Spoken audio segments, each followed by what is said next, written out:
स्वागत है। मैं हूं आपके साथ साक्षी वर्मा। चलिए शुरुआत करते हैं देश दुनिया की बड़ी खबरों से।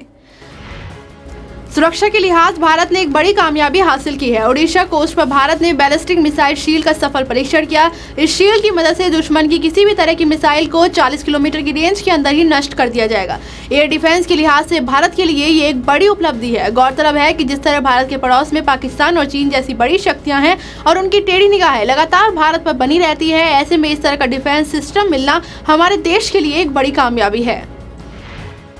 एमपी के मुख्यमंत्री शिवराज सिंह चौहान ने एक बार फिर कहा कि मैं फिर कहता हूं कि मध्य प्रदेश की सड़कें अमेरिका से कम नहीं हैं।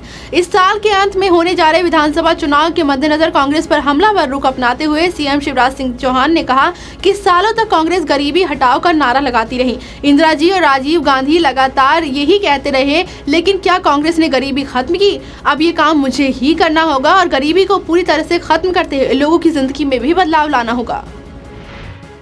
असम में एनआरसी मसले पर विपक्षी दलों को एकजुट करने की कोशिश में जुटी टीएमसी प्रमुख और पश्चिम बंगाल की मुख्यमंत्री ममता बनर्जी की पार्टी में ही बगावत हो गई है। असम में टीएमसी के 2 नेताओं ने पार्टी छोड़ दी है। टीएमसी छोड़ने वाले नेता दिगंत सैकैया और प्रदीप पचौनी ने कहा कि ममता बनर्जी को एनआरसी की वास्तविक सच्चाई पता नहीं है। बिना किसी जानकारी के ही उन्होंने एनआरसी की निंदा की है। असम में नागरिकता रजिस्टर यानी एनआरसी और SC/ST संशोधन बिल के मुद्दे पर घमासान जारी है। गृह मंत्री राजनाथ सिंह ने कहा कि कैबिनेट ने कल ही बिल पास किया है। सुप्रीम कोर्ट के फैसले में सवाल उठा था, हम इस सत्र में ही बिल पास कराना चाहेंगे। बिहार में मुजफ्फरपुर के बालिका गृह रेप मामले में सुप्रीम कोर्ट ने बिहार सरकार, केंद्र सरकार और TISS को नोटिस जारी कर जवाब मांगा है। 34 नाबालिग लड़कियों से दुष्कर्म के इस मामले में स्वतः संज्ञान लेते हुए सुप्रीम कोर्ट ने सख्ती दिखाई है। कोर्ट ने TISS से बंद लिफाफे में जवाब देने को कहा है। साथ ही इलेक्ट्रॉनिक और प्रिंट मीडिया में बच्चियों की तस्वीरें चलाने पर नाराजगी जताते हुए मोरफिट तस्वीरें लगाने पर भी पाबंदी लगा दी है। इसी बीच मामले को लेकर लेफ्ट द्वारा बुलाए गए बिहार बंद का असर भी देखने को मिला। यूपी के मुख्यमंत्री योगी आदित्यनाथ प्रदेश के सभी विभागों से भ्रष्ट अधिकारियों के खिलाफ एक्शन के लिए तैयार है। उन्होंने निर्देश दिया कि सभी फाइलों का निस्तारण 3 दिन के अंदर किया जाए। उन्होंने कहा कि शासन प्रशासन के सभी विभाग के अधिकारी हर पत्रावली को निस्तारण करने के लिए 3 दिन का समय तय करें। बिना किसी कारण अगर 3 दिन से ज्यादा फाइलें रोकी गई तो कार्रवाई उसके खिलाफ की जाएगी। असम और तमिलनाडु सहित विभिन्न राज्यों के राज्यपाल रहे कांग्रेस के 85 वर्षीय वरिष्ठ नेता भीष्म नारायण सिंह का संक्षिप्त बीमारी के बाद निधन हो गया।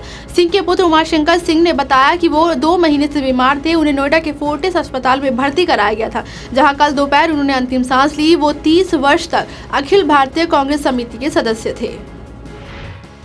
पाकिस्तान तहरीक-ए-इंसाफ के मुखिया और पूर्व क्रिकेटर इमरान खान 11 अगस्त को प्रधानमंत्री पद की शपथ लेंगे। इस खास मौके पर कई बड़ी हस्तियों को बुलाया जा रहा है। ऐसा अंदेशा लगाया जा रहा था कि इमरान खान अपने शपथ ग्रहण समारोह में सार्क देशों के प्रमुखों को बुलाएंगे, जिससे भारत के प्रधानमंत्री नरेंद्र मोदी को भी न्योता दिया जाना था। लेकिन इन खबरों का पाकिस्तान के विदेश मंत्रालय ने खंडन कर कहा कि इमरान खान के शपथ ग्रहण समारोह में किसी भी विदेशी नेता को नहीं बुलाया जा रहा। हरियाणा के गुरुग्राम में जबरन एक मुस्लिम युवक की दाढ़ी काटने और उसके साथ मारपीट करने का शर्मनाक मामला सामने आया है। पीड़ित जब शिकायत लेकर संबंधित थाने पहुंचा तो पहले पुलिस आनाकानी करती रही। मामला सुर्खियों में आ जाने के बाद पुलिस ने मुकदमा दर्ज कर लिया। घटना गुरुग्राम के सेक्टर 37 की है। वारदात को अंजाम देकर आरोपी वहां से भाग गए। अमेरिका ने भारत के साथ अपने रिश्तों में सुधार और रक्षा भागीदारी पर मोहर लगाते हुए प्रतिबंध कानून से भारत को छूट देने का रास्ता निकाल लिया है। अमेरिकी संसद ने राष्ट्रीय रक्षा विधेयक 2019 पारित कर CATS कानून के तहत भारत के खिलाफ प्रतिबंध लगने की आशंका को खत्म करने का रास्ता निकाल लिया। भारतीय विशिष्ट पहचान प्राधिकरण आधार कार्ड धारकों के लिए एक अच्छी खबर लेके आया है। वो 2019 में नई सेवा शुरू करेगा। इससे आधार कार्ड धारक आसानी से अपने पते में बदलाव कराने में सक्षम होंगे। इससे उन लोगों को मदद मिलेगी जिनके पास स्थानीय निवास का प्रमाण नहीं होता है। धारक को सिर्फ एक पत्र और पिन संख्या के माध्यम से अपना पता बदलने की सुविधा मिलेगी। अफगानिस्तान की राजधानी काबुल में आतंकियों ने एक भारतीय नागरिक समेत 3 विदेशियों को मार दिया। ये तीनों काबुल में एक इंटरनेशनल कंपनी में काम करते थे। काबुल पुलिस चीफ ने इस बात की पुष्टि की कि 3 युवकों में से एक भारतीय के अलावा एक मलेशियाई नागरिक और अन्य 3 मैक्सिडोनियन देश का नागरिक थे। बताया जा रहा है कि आतंकियों ने पहले इन तीनों को अगवा किया, जिसके बाद उनकी हत्या कर दी गई। अमेरिकी संसद ने $716 अरब का रक्षा विधेयक पारित किया है, जिससे भारत के साथ देश की रक्षा भागीदारी मजबूत करने की बात कही गई है। ओबामा प्रशासन ने भारत को 2016 में अमेरिका की रक्षा साझेदार का दर्जा दिया था। अमेरिकी कांग्रेस ने 2019 वित्त वर्ष के लिए John S मैकेन national defence authorisation act रक्षा विधेयक कल 10 मतों के मुकाबले 87 मतों से पारित कर दिया।